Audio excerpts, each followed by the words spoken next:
Sa sœur a crié, « Pourquoi est-ce que tu ignores ta femme ?» J'ai souri. « Oh. Tu n'es toujours pas au courant? Pour elle et ton mari ?» Elle s'est emparée de son téléphone, les mains tremblantes. À 21h07, l'horloge au-dessus de notre cheminée aurait tout aussi bien pu être un juge avec son marteau. Notre réservation était à 19h. Une tulipe blanche reposait dans un vase près de la fenêtre, stupidement parfaite, et j'observais l'allée depuis une chaise qui devenait de moins en moins confortable à chaque minute. Quand la porte s'est finalement ouverte, Laure est entrée comme une rafale de vent, un lourd sac en cuir s'abattant lourdement sur le banc. Elle n'a pas regardé les tulipes. Elle ne m'a pas regardé. Ne commence pas, lança-t-elle par-dessus son épaule. C'est notre anniversaire. Elle a ri une fois, brièvement. Cédric m'a noyé sous les rapports trimestriels. Envoie un texto la prochaine fois. Je ne demande pas la permission de rester tard. C'était là le point de bascule, pas le retard, pas le dîner manqué. C'était la façon dont elle a réécrit la soirée et l'a poussée sur la table comme une facture que je devais payer. Son beau-frère était aussi son patron, et soudain il avait la priorité sur son temps et j'étais l'interruption. Elle est montée. Les tulipes ont fini à la poubelle. La température de la maison a chuté de 2 degrés. Si j'avais su où cela menait, je me serais couché plus tôt pour économiser mon énergie.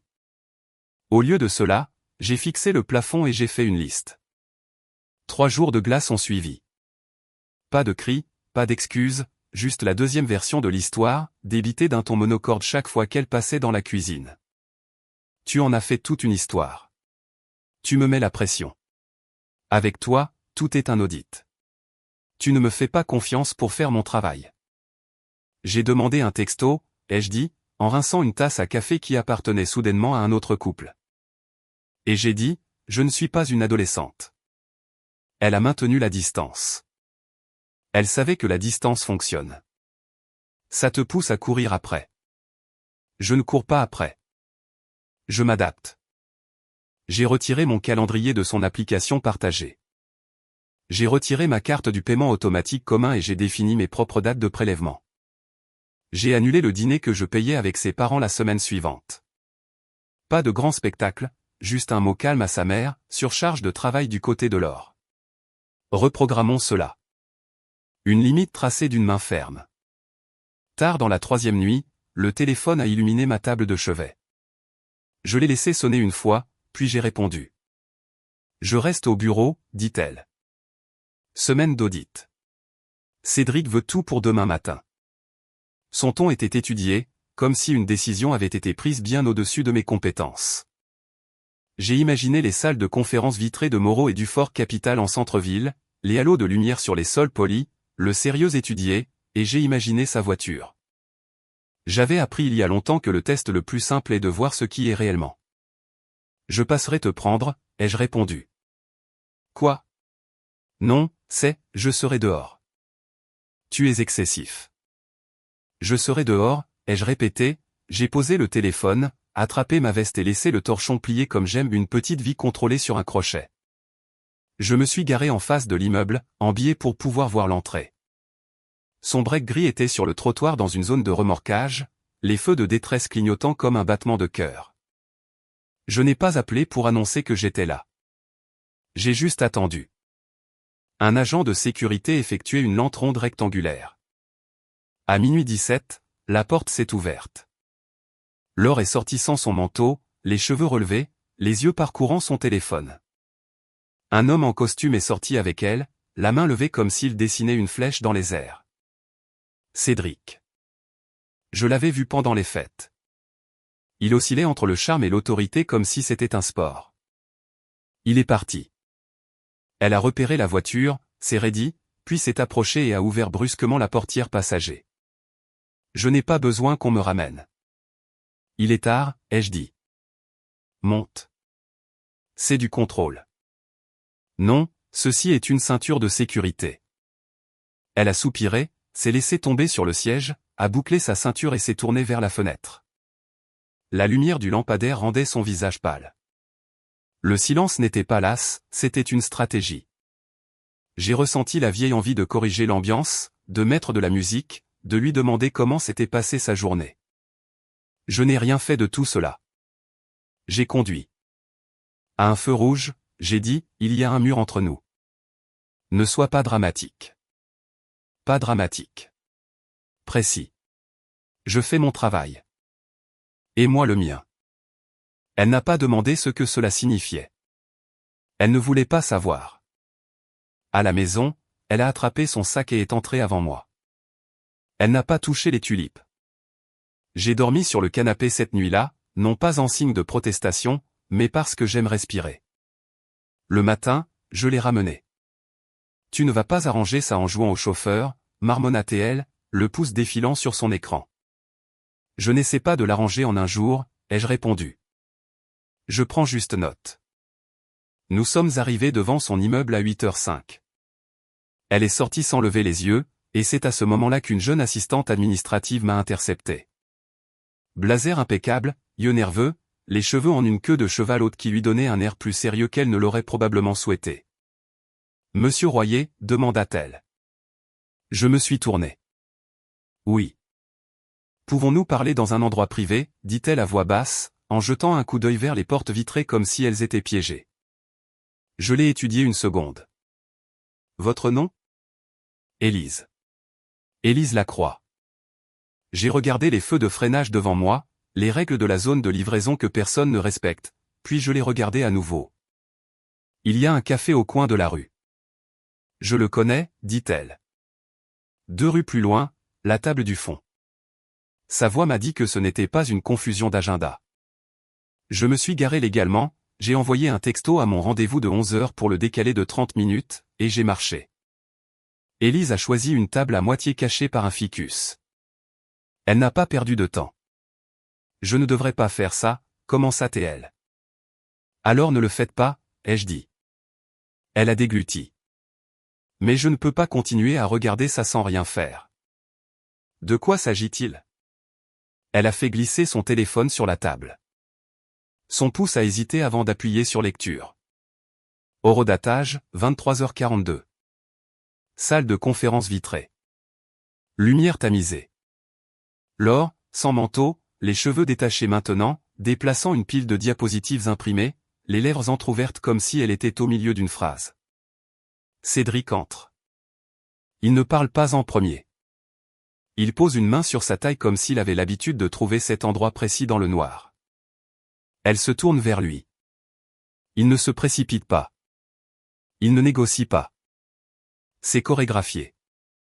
Ils s'embrassent comme si les bouches d'aération de l'immeuble applaudissaient. Je n'ai pas scié. J'ai compté 3 voitures passant devant la fenêtre dans la vidéo. J'ai compté combien de temps sa main est restée sur elle. J'ai compté la seconde exacte où elle s'est penchée vers lui. Les chiffres sont apaisants. Élise a chuchoté, ce n'est pas la première fois. C'est une phrase lourde de sens, ai-je répondu. Je sais, dit-elle. S'il vous plaît, ne faites pas de scène. S'il remonte jusqu'à moi, je suis fini. J'ai doucement repoussé le téléphone. Combien de personnes ont accès à cette caméra? La sécurité, moi et 2 associés s'ils le demandent. Les associés ne demandent pas. Pourquoi me le dire? Parce que vous n'êtes pas fou, dit-elle, et cela a résonné comme une pièce tombant dans un bocal. Je vous vois attendre dehors. Vous êtes raisonnable. Elle fait de vous le problème. Vous ne l'êtes pas. Depuis combien de temps? Quelques mois, admit-elle. Il choisit ses favoris, leur donne des heures supplémentaires, des projets spéciaux, leur donne le sentiment d'être élu. Puis, quand quelqu'un se plaint, il appelle ça du mentorat. Tout le monde ferme les yeux parce que ses chiffres sont bons et qu'il fait partie de la famille. Sa famille à elle, ai-je corrigé. Elle a hoché la tête. Pas de scène, ai-je dit. Je ne suis pas du genre à faire des scènes. Je ne pouvais simplement pas, elle s'est arrêtée, puis s'est penchée. Si ça se sait, ils purgeront tous ceux qui savaient. Ils diront que c'est une restructuration. Je suis en danger juste en vous rencontrant.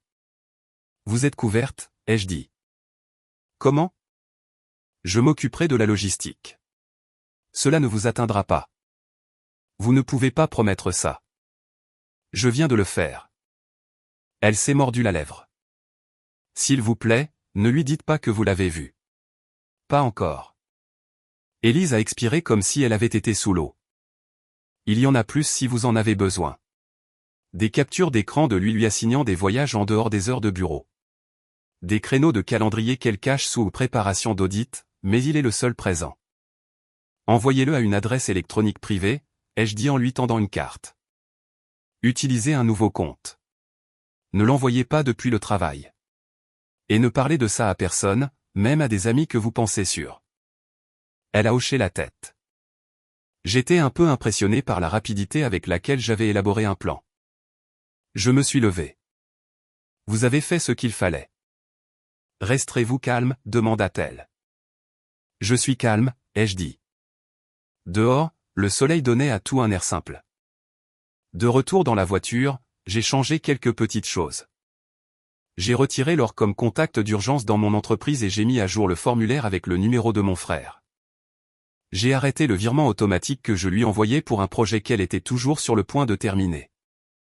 J'ai pris mon passeport et quelques documents du bureau à la maison et je les ai mis dans la petite boîte ignifuge que je garde dans mon coffre. J'ai annulé notre barbecue du week-end avec les voisins, en envoyant un texto léger, changement de plan. On vous reçoit le mois prochain. J'ai supprimé l'identifiant de connexion du service de streaming de la télévision du salon et j'ai créé un profil invité sans accès à mes comptes. Pas mesquin, protecteur. Des lignes claires. Ce soir-là, Laure est rentrée tôt pour la première fois depuis des semaines, comme si une cloche avait sonné quelque part. Elle balançait une bouteille de vin rouge par le goulot comme un trophée. J'ai pris quelque chose de bon.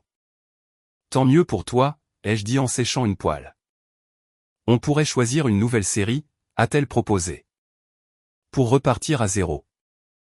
J'ai posé la poêle. Une réinitialisation exige d'avoir les deux mains sur le volant. Traduction, transparence, courtoisie élémentaire. Tu n'en as pas. Alors, on va rester assis là à bouder.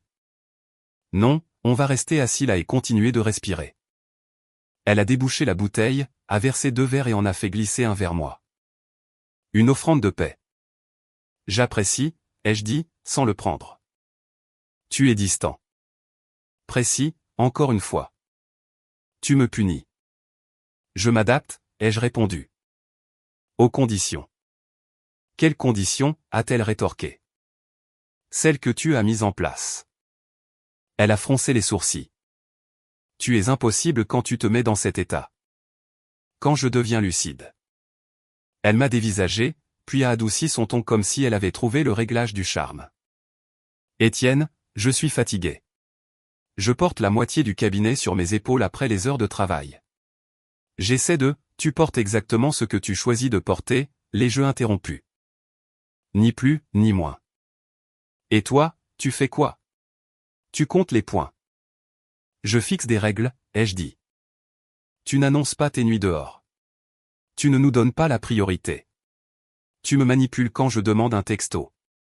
Alors, nouvelle règle, budget séparé, les projets nécessitent une confirmation, aucune supposition sur ma disponibilité.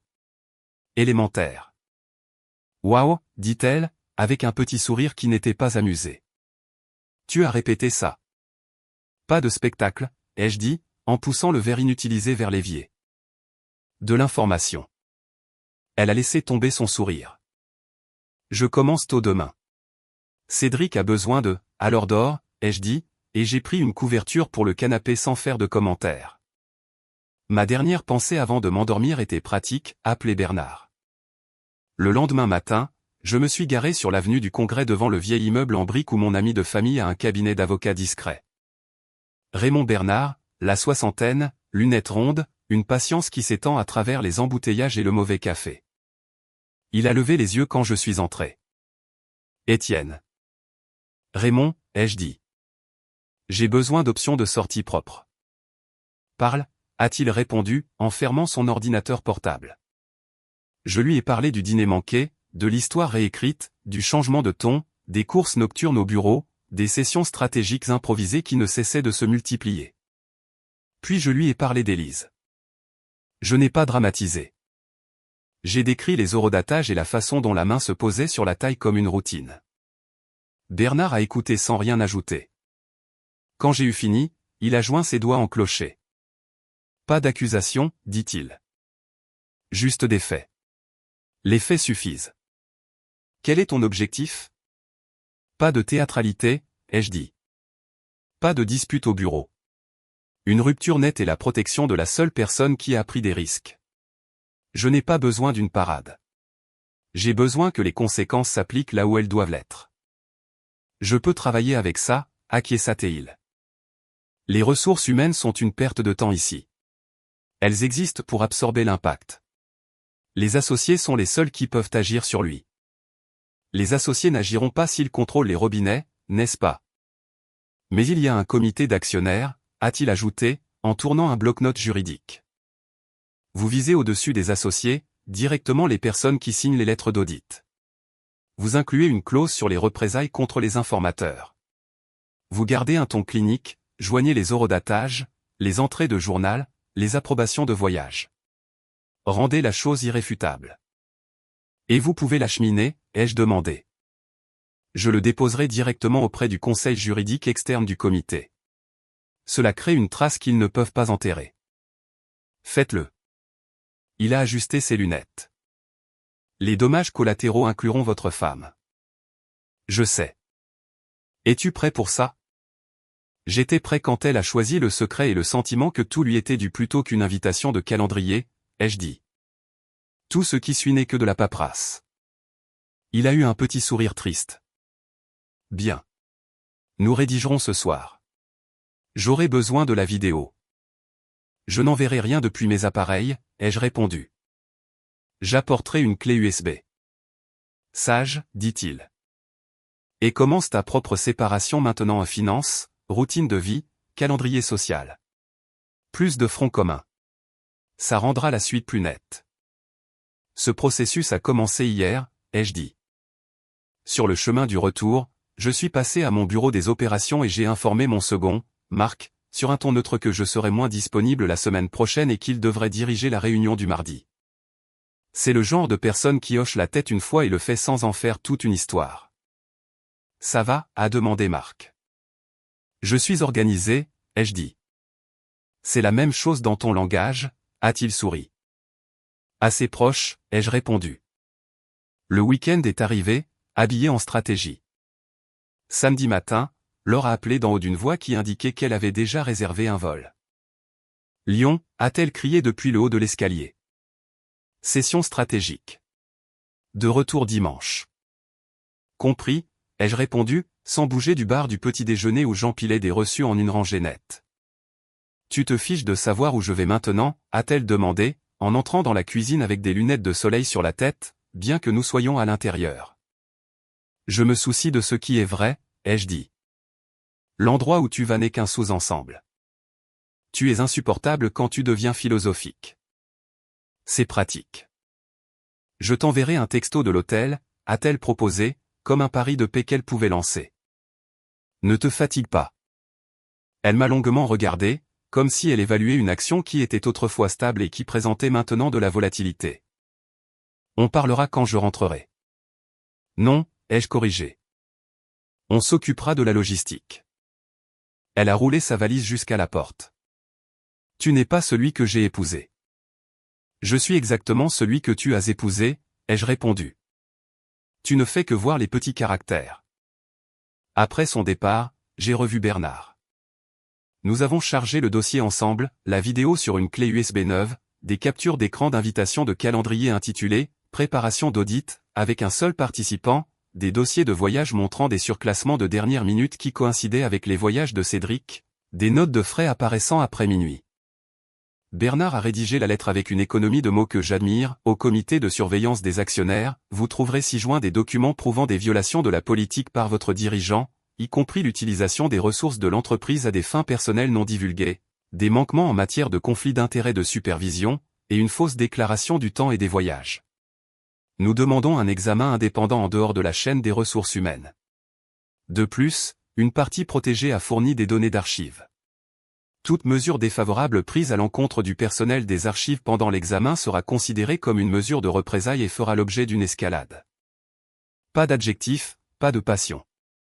Nous avons inclus les dates, les heures et la clause de la partie protégée en jargon juridique gras. Il a proposé que nous attendions lundi pour l'envoyer afin d'éviter un nettoyage de week-end. J'ai accepté. Dimanche soir, son vol a atterri à 19h10. Elle a franchi la porte à 20h02 dans une robe qui disait « Je me suis amusée sans toi ». Elle faisait tourner son téléphone comme une pièce de monnaie. L'hôtel était super, a-t-elle gazouillé. Tu veux voir la vue depuis le toit terrasse? J'ai posé mon propre téléphone sur le comptoir et j'ai ouvert une vidéo. Pas de commentaires, pas de mise en scène. J'ai tourné l'écran vers elle. 23h42. La salle de conférence vitrée. Elle, lui, la main, le baiser qui ressemblait à un manuel de procédure qu'ils avaient tous deux mémorisé. Elle est devenue blanche, puis rose, puis de nouveau blanche. Je peux expliquer. Je ne suis pas un juge, ai-je dit. Les explications sont pour les juges. Tu déformes les choses. C'est une vidéo. Elle a tendu la main vers moi comme si elle pouvait saisir l'air. Nous fêtions quelque chose. Avec ton visage. Ses lèvres ont bougé. Aucun mot qui comptait n'est sorti. Le lave-vaisselle vrombissait en arrière-plan, tel le témoin le plus bruyant de la pièce. Qui t'a montré ça, demanda-t-elle finalement. Ce n'est pas ton problème, ai-je dit. Tu vas tout gâcher, dit-elle, presque un sifflement, presque un plaidoyer. Pas mon rayon, ai-je répondu. Je suis passé devant elle, j'ai ouvert la porte arrière et j'ai laissé l'air froid réduire la scène à sa juste mesure. Je suis resté sur le porche, j'ai regardé la ligne sombre des chaînes et j'ai mis fin au mariage dans ma tête. C'était aussi simple que ça. Une fois que vous débranchez le cordon d'alimentation, l'écran s'éteint, peu importe le volume des cris de l'acteur. À l'intérieur, je l'ai entendu commencer à pleurer, doucement d'abord, puis de plus en plus fort. Cela n'a pas changé la température. J'ai envoyé un texto à Bernard, confirmé ce soir. Envoie à 7h30. J'ai aussi envoyé un texto à Marc, je pourrais avoir besoin de pourvoir un poste d'assistant administratif cette semaine. J'ai quelqu'un. On en discute lundi. Je suis monté dans la voiture. En route pour Belle-Rive, où Morgane et Cédric ont leur forteresse de banlieue, j'ai pensé à la première fois que je l'avais rencontré. Sa poignée de main qui durait 2 temps de trop. Le contact visuel qui vous faisait penser qu'il mesurait votre capitalisation boursière. Les réunions de famille sont les endroits où les gens confondent le charme avec le caractère. L'allée était un arc de pierre menant à un porche soigné. La porte d'entrée était entr'ouverte, ce qui est un symbole en soi. Des voix s'échappaient dans le froid. Qui est Élise, exigea Morgane de quelque part à l'intérieur. Et pourquoi y a-t-il des entrées de calendrier verrouillées le dimanche? Tu lis ça de travers, claqua Cédric. C'est une chasse aux sorcières, n'ose pas, l'interrompit-elle, sa voix comme une lame propre. N'utilise pas de mots pour déformer ce qui est juste devant moi. Je suis entré mais n'ai pas dépassé le paillasson. Morgane m'a vu. Étienne. Bonsoir, ai-je dit. Je ne serai pas long. Cédric s'est avancé vers moi comme s'il pensait que la proximité changerait ma forme. Tu dois quitter ma maison. Ta maison, répéta Morgane, avec un rire amer. Pronom intéressant ce soir. Sors, a-t-il répété à voix basse, la mâchoire serrée. Je n'ai pas bougé. Pas besoin de crier. Je suis venu pour de la clarté.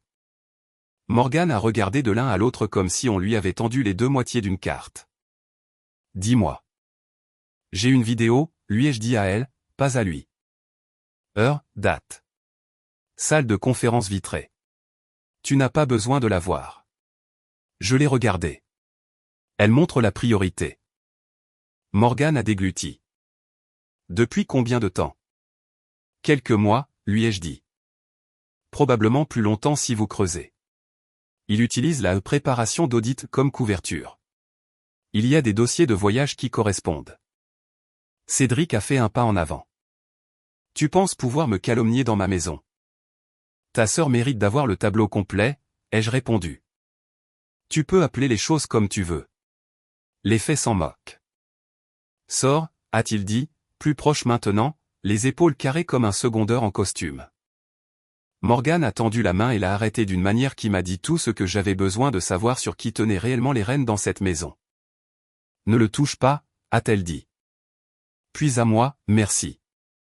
De rien. Elle s'est tournée vers Cédric, calme comme un chirurgien. Tu pars. Je vis ici, a-t-il dit, en souriant presque. Nous avons construit cette vie. Tu l'as construite sur mon dos, a-t-elle dit. Fais un sac. Il la regardait fixement comme s'il ne comprenait pas le français. Maintenant, a-t-elle ajouté, et puis ce « maintenant » avait le poids d'une décennie où il pensait pouvoir régler toutes les horloges. Il a essayé de me bousculer en montant les escaliers. J'ai fait un demi-pas de côté, et il a brassé de l'air. Il y a des gestes qui ne fonctionnent que si les gens réagissent encore à votre présence. Moi, non. Étienne, a dit Morgane, plus doucement maintenant que les portes à l'étage claquaient. Laure. C'est géré, ai-je dit. Vous déposez une demande de divorce? Oui. Elle a hoché la tête. Je suis désolé pour tout ça. Ce n'est pas à vous de vous excuser, ai-je répondu, mais merci. Vous avez besoin de quelque chose? Je te le ferai savoir, ai-je dit, et je suis retourné dans la nuit, qui me semblait plus propre que les pièces derrière moi. Dans la voiture, mon téléphone a vibré une fois. Bernard confirmait l'envoi de 7h30. J'ai bien dormi. Lundi, Moreau et Dufort a fait une démonstration publique de sa responsabilité. Une note de service à l'échelle de l'entreprise est arrivée à 10h12, aseptisée mais claire, un dirigeant licencié pour violation de la politique et utilisation abusive des ressources de l'entreprise, un manager licencié pour conflit d'intérêts et non-divulgation d'une relation inappropriée. Pas de nom dans la note, des noms partout ailleurs. Je n'ai pas jubilé. J'ai ajusté une invitation de réunion et j'ai continué ma journée. Laure m'a envoyé un texto à midi, nous devons parler. J'ai répondu, nous coordonnerons la logistique par courrier électronique. Gardons une trace écrite. Elle a écrit, tu m'as humilié. J'ai tapé, tes actions produisent des conséquences. Le reste n'est que du bruit. Elle n'a pas répondu. À 14h40, Bernard a envoyé le projet d'acte de dissolution pour que je l'examine. Simple, avait-il promis. Il a tenu parole. Pas de dispute pour la maison, je rachèterai sa part à la valeur estimée actuelle. Pas de délais insensés. Partager ce qui devait être partagé. Terminé. Elle est passée ce soir-là avec un visage arrangé pour inspirer la pitié. Je l'ai accueillie sur le porche. Elle a essayé d'entrer. Je n'ai pas bougé mon pied. Étienne, s'il te plaît. Nous n'allons pas suivre un script, ai-je dit. Nous allons apposer des signatures. J'ai perdu mon travail, dit-elle, comme si j'avais peut-être manqué la note. J'ai vu la note, ai-je répondu. Tu es froid. Je suis cohérent. Ils vont dire des choses, a-t-elle prévenu. Les gens parlent, ai-je dit. Puis ils passent à autre chose. C'est ça, le truc avec l'attention. Elle ne se fixe jamais sur ce que tu penses. Elle a dégluti, puis a essayé la deuxième version de la douceur, trop sucrée, presque enjouée. On pourrait recommencer. De nouvelles routines. Nouveau? Non, ai-je dit, et le « non » n'était pas un combat. C'était la clôture d'un registre. Elle a cligné des yeux, puis a laissé tomber. Très bien. Envoie-moi les papiers par courrier électronique. Ils sont déjà dans ta boîte de réception. Mardi matin, nous nous sommes retrouvés au bureau de Bernard et avons signé sans un mot. Elle n'a posé aucune question. Elle n'a tenté aucune négociation de dernière minute. J'ai apprécié l'efficacité. Après le déjeuner, j'ai reçu la seule retombée que je devais encore gérer. Un texto d'Élise, ils ont restructuré mon poste. Mon dernier jour est vendredi. Je l'ai appelée. Elle a répondu à la deuxième sonnerie, sa voix faible mais stable. Ils disent que c'est une question de budget, dit-elle. J'avais anticipé cela, ai-je répondu. Voulez-vous travailler dans la logistique? Pardon? Ma division, ai-je dit. Nous avons besoin d'une assistante administrative junior qui n'a pas peur des détails et qui a du cran. Début lundi si vous dites oui. Elle a émis un son qui ressemblait à un rire coupé en deux. Vous êtes sérieux? Je ne fais pas de fausses offres. Oui. Oui. Bien.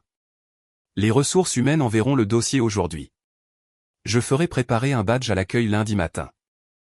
Vous n'étiez pas obligé de, si, je le devais, ai-je dit. Pas par charité, mais comme une correction. Merci, a-t-elle murmuré.